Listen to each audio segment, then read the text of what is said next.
Hello everyone, কেমন আছো সবাই? আশা করি খুব ভালো আছো আর আমরাও এখন অনেক ভালো আছি। তো দেখতেই পাচ্ছ চলে এসেছি বাজারে, আর আজকে এসেছি বাজারে টুকটাক কিছু আমার ঘরের প্রয়োজনীয় জিনিস কিনতে। কর্মশা এখানে আগে আগে হাঁটছিল, কারণ ওর কিছু কালেকশন করা আছে, তাই আমাকে বললো যে তুমি আস্তে আস্তে পেছনে আসো, আমি আগে গিয়ে কালেকশনটা করে রাখি, তাহলে সময়টা অনেকটা বাঁচবে, কারণ যেহেতু পুজোর সময় তো ওর অনেক চাপ, সে কারণে। আমরা প্রথমেই চলে এসেছি ঘড়ির দোকানে ঘড়ি কিনতে, কারণ আমাদের ঘরে যে ঘড়িটা ছিল সেটা না পড়ে গিয়ে ভেঙে গেছে এক সাইডটা। তো আমি শুনলাম ভাঙা ঘড়ি নাকি ঘরে রাখতে হয় না, সময় ভেঙে যায়। তো আমাদের সময় আর দিন এমনিই খারাপ যাচ্ছিল, এতদিন খারাপ ঘড়ি রেখে আরো খারাপ যাবে। তো এখানে অনেকগুলো ঘড়ি দেখলাম সিম্পলের মধ্যে, কিন্তু সিম্পলের গুলো ভাল লাগছিল না, কারণ আমরা তো ঘর সাজাবো, তো একটু ডিজাইনার ঘড়ি নিলে একটু বেশি ভালো লাগবে, সে কারণে ডিজাইনার ঘড়িগুলো একটা নিয়েছি। তো বাড়ি গিয়ে তোমাদেরকে সেটা দেখাবো।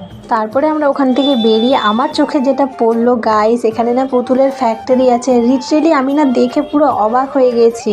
আমার ইচ্ছে করছিল আমি সবগুলো নিয়ে বাড়ি চলে যাই, কারণ পুতুল আমার এতটা পছন্দ, আমার এত ভালো লাগে কি বলবো। তো যাই হোক, এটারও একটা ইচ্ছে আছে, সেটা তোমাদেরকে পরেই বলবো। তার আগে দেখো আমার বরের এটা পছন্দ হয়েছে। তার আগে আমি রেড কালারের হারটা পছন্দ করেছিলাম, কিন্তু আমার বরের পছন্দে আমি নিলাম, কারণ সে ভালোবেসে আমাকে গিফট করলো সেটা। তো তারপরে সেটা নেওয়ার পরে আমার মুখের হাসির লেভেলটা দেখো তোমরা। বাইরে বেরিয়ে এবার মনে হচ্ছে যে হ্যাঁ, পুজো চলে এসেছে, আর মাত্র হাতে গোনা কয়েকটা দিন, কারণ এত ভিড় রাস্তাঘাটে কি বলবো। তো তারপরে আমরা চলে এসেছিলাম পর্দার দোকানে, সেখান থেকে আমরা দুটো পর্দা নিয়েছি জানলা, সেটা তোমাদের বাড়িতে গিয়ে সব দেখাবো একবারে। তারপর আমরা চলে এসেছিলাম এখানে লিট্টি খেতে। লিট্টি খেতে আমার খুবই ভালো লাগে, আর সেটা আমি শিখেছিলাম আমার বড়দির কাছ থেকে, কারণ আমার বড়দি খুব ভালো লিট্টি খায়। তারপরে আমরা চলে এসেছি বাড়ি। তো দেখো বাড়িতে এসে আমি প্রথমে ড্রেসটাকে চেঞ্জ করে নিয়ে নাইটি পরে নিয়েছি, কারণ বাইরে অনেক গরম লাগছিল, তো সে কারণে বাড়িতে এসে একটু ফ্রেশ হয়ে। তো দেখো তোমাদেরকে প্রথমে হারটা দেখালাম, কেমন হয়েছে অবশ্যই কমেন্ট করে বলো। তো চলো এরপরে তোমাদেরকে দেখাবো আমার জানলার পর্দাটা। আমি না একটু অন্য টাইপের পর্দা নিতে চাইছিলাম, ওই ব্লু কালার টাইপের কিছু একটা এরকম চাইছিলাম। তো যাই হোক, সেটা পেলাম না, এটাও খারাপ লাগছে না, আমাদের দুজনেরই খুব পছন্দ হয়েছে। তোমাদের কেমন লেগেছে অবশ্যই কমেন্ট করে জানিও। তো চলো এবার আমি তোমাদেরকে দেখাবো যে আমি কোন ঘড়িটা নিয়েছি।